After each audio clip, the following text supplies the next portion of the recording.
Polite Princess by George MacDonald. Chapter 2. Won't I just? The king tried to have patience, but he succeeded very badly. It was more than he deserved, therefore, when, at last, the queen gave him a daughter, as lovely a little princess as ever cried. The day drew near when the infant must be christened. The king wrote all the invitations with his own hand.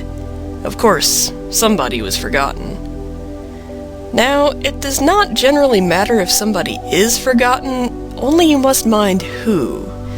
Unfortunately, the king forgot without intending to forget, and so the chance fell upon the Princess Makemnuat, which was awkward, for the princess was the king's own sister, and he ought not to have forgotten her.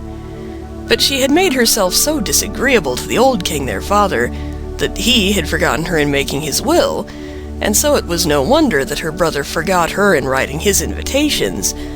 But poor relations don't do anything to keep you in mind of them. Why don't they?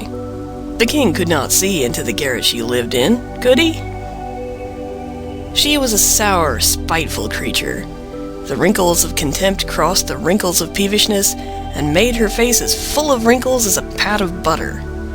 If ever a king could be justified in forgetting anybody, this king was justified in forgetting his sister, even at a christening. She looked very odd, too. Her forehead was as large as all the rest of her face, and projected over it like a precipice. When she was angry, her little eyes flashed blue. When she hated anybody, they shone yellow and green. What they looked like when she loved anybody, I do not know, for I never heard of her loving anybody but herself, and I do not think she could have managed that if she had not somehow got used to herself. But what made it highly imprudent in the king to forget her was that she was awfully clever. In fact, she was a witch, and when she bewitched anybody, he very soon had enough of it, for she beat all the wicked fairies in wickedness and all the clever ones in cleverness. She despised all the modes we read of in history, in which offended fairies and witches have taken their revenges.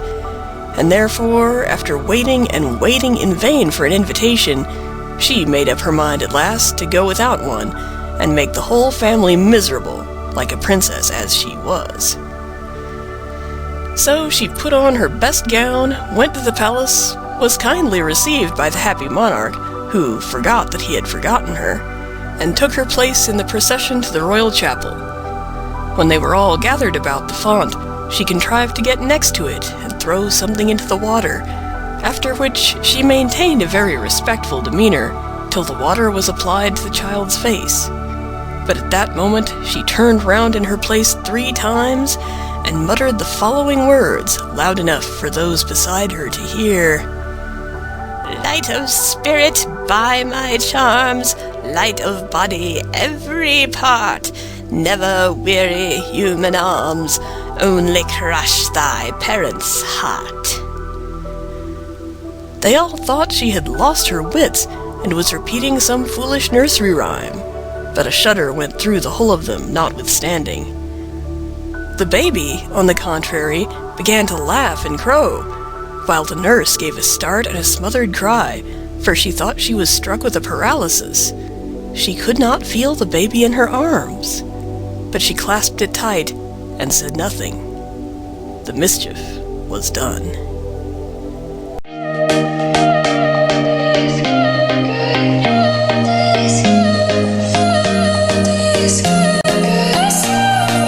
Wait for me, keep watching you when you